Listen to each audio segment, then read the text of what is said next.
Well, due to the fact that they were blessed financially, and so he was able to, get things maybe that other children could not get or teenagers could not have. And so, because he wore nice clothes and because he drove nice cars and because he had the things, he was like a target. I don't like that shit for sure.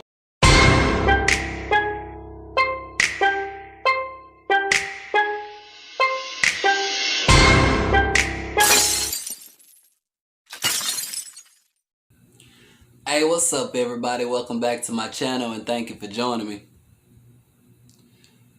So, I wasn't going to touch this subject,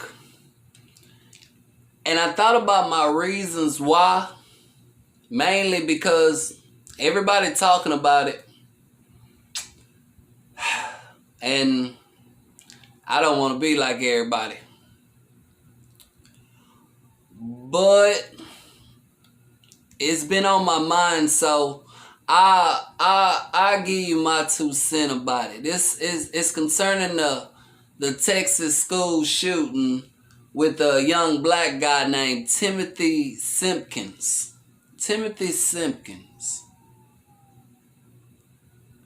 Now, I watched him walk out of jail. $75,000 is his bond, and he's on house arrest. And I looked at him. I tried to see into his soul, into his heart, in his eyes. And I'm not really sure what I saw. He's tall, slim, dreads in his hair. Somebody did his hair. And I think I saw a mugshot or some picture somebody was showing of him with goals in his mouth. Now, I take all that into consideration. Then I go watch the news and the interviews. And a couple of things stood out. Now, I couldn't see too much into him. I need more information. I need him to open his mouth. I need to hear how he talked about what happened for me to really make a conclusion about who this person is. I don't know. I tried to see it, but I couldn't. Now, I did see this guy who was talking an interview. He was having an interview, telling about what he heard and what he saw, and about the shooting and who got shot and things like that. So a little 15-year-old boy gets shot. That was supposed to be the guy who was beating the boy up. Okay, now the boy in the interview said that the boy that got shot was his friend, and Timothy was his friend. I figured out it was one of my friends, and who also got shot was one of my friends.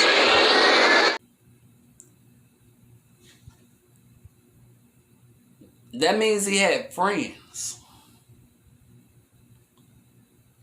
Now, what type of friend was this guy that you would let your friend get bullied and not help him?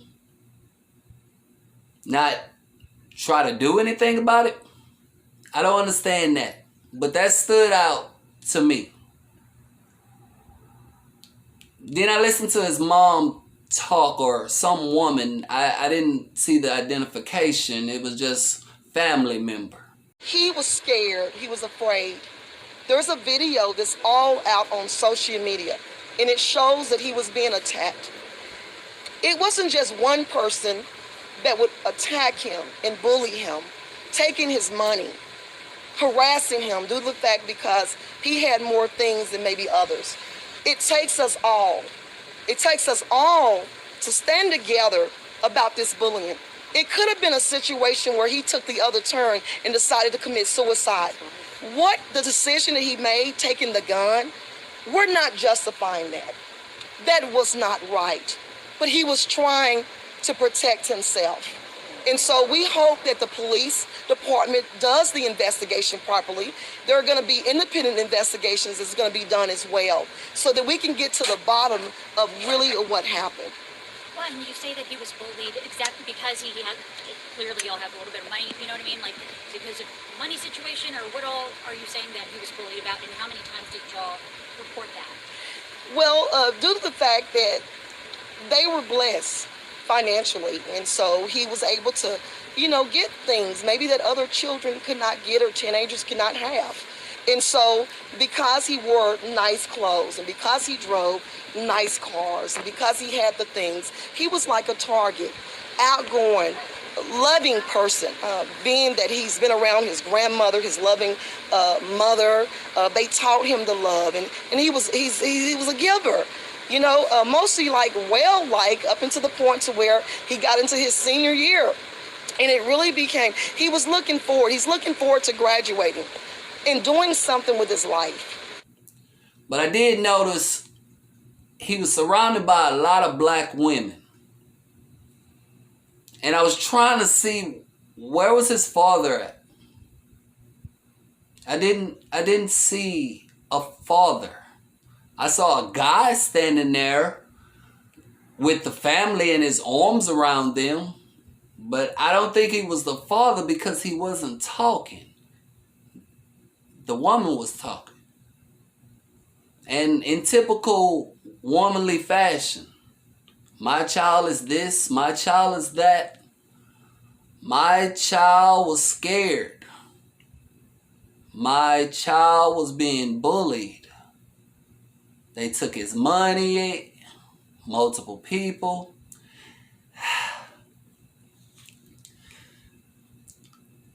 Why wasn't you there? What did you do to stop the situation? It takes us all to stand together about this bullying. It could have been a situation where he took the other turn and decided to commit suicide. That's what's going through my mind when I'm listening to this woman talk. But black woman, single mother, kid. Then she said that they bullied him because he had more stuff than they had.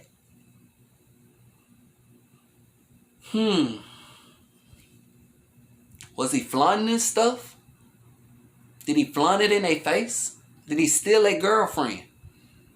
How did all this happen? Because he had friends. How could he be bullied?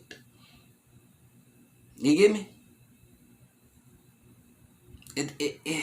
I don't see that. I don't understand it. Now, when he was fighting, this is the thing. When he was fighting, he was folded up in a ball.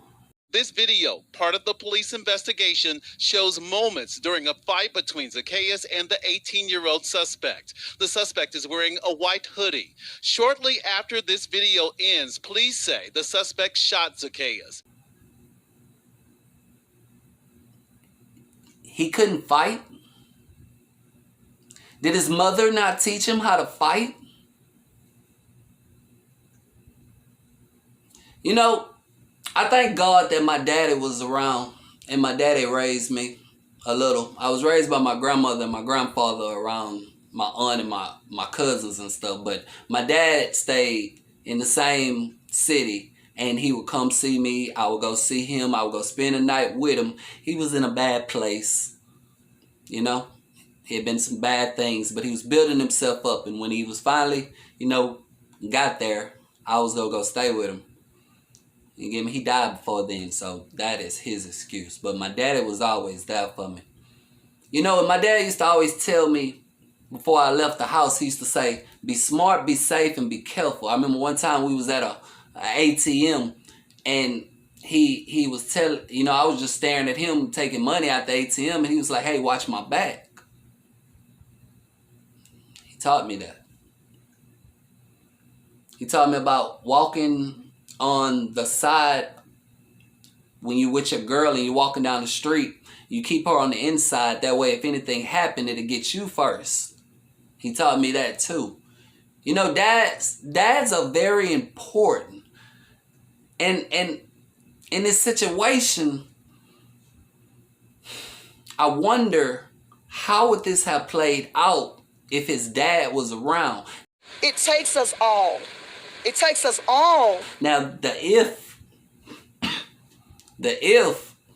is because I'm not sure where his dad at or if his dad was there. I'm not sure. All I hear is this woman talking, and this woman, and I feel nothing from her words, because in typical womanly fashion, you come at the last minute to tell us a sad story about this guy who was being bullied, and instead of fighting back, he balled up in a ball, pulled out a gun, and started shooting. This is the world we live in. These are the people that we're around. I don't know how kids are being taught these days. I know they're not taught right. I just don't know exactly how wrong they're being taught. You get me? And, you know, cell phones, stop. Look, the woman is a mother, okay? Now, I guarantee she's on social media. I guarantee she wasn't paying attention to her son, his cries for help. She wasn't looking at those, because these days parents don't see those things. They're too busy staring at their phone. You get what I'm saying? I couldn't walk into my house with an attitude. I couldn't even go to school with an attitude. Somebody would call my grandma to let her know. She knew what was going on with us every moment of every second. She tallied us. She watched us. She nurtured us in growing. You get me? My daddy, he nurtured me in growing. He gave me lessons. My dad told me I used to have to come back to the house every hour just to let him know I was still alive, because he understood that the world was dangerous, okay? Okay? The world is dangerous. And every time I listen to one of these mothers bitch and complain about what happened and how this happened and how we should, I feel nothing. 18-year-old Zacchaeus Selby spent part of Friday in surgery. His mother is talking about his long road to recovery. Doctors here at Medical City Arlington Hospital are keeping a close eye on the teen. He has tubes in his throat, in his nose. He just lays there. And I ran to the stretcher and I grabbed his hand, and he looked up and he said, "I love you." And I said, "I love you too." He's a regular teenager. He's 15. You know, he's my baby. When he wakes up, any idea what you're going to say to him? I love you. I'm going to tell him I love him. I feel nothing, okay? Because you wasn't there. You're not doing your job. This whole situation would have been stopped, should have been stopped in the house. You get me? You should not have let that child outside of the house feeling the way that he felt. You get me? Because then situations like this happen. You get me? That's pretty much all I gotta say. We need more fathers. We need more fathers. You get me? Because they didn't. These women are not training or teaching these young men right. You get me? Now, you can blame the world. You can blame the school. You can blame the bullying. I blame the parents. You get me? Because regardless of bullying or what, you get me? You get me? I understand, you know, it hurts and stuff like that, but sometimes you gotta, I can't even say you gotta stand up for yourself, because the world is more dangerous than it was when I was growing up. Now it is. Kids so weak that the first thing they do is shoot somebody. You get me? This woman's son beat up another child in school, and he was trying to hurt him, and he got shot. Sorry, kid. I feel nothing for you getting shot. You get me? I feel nothing. Okay? I'm sorry. Okay? I feel nothing. You get me? Because this world is dangerous. When you go up against people, you don't know what could happen. Okay? When you fuck with people, you don't know what could happen. Because the world is dangerous. No matter how you flip it, no matter how good you want the world to be, no matter how sweet people talk to you, the world is still dangerous. You get me? It's dangerous. It's a dangerous world. You get me? Because there are a lot of dangerous mindsets out there. And I blame the parents. Anyway, bye.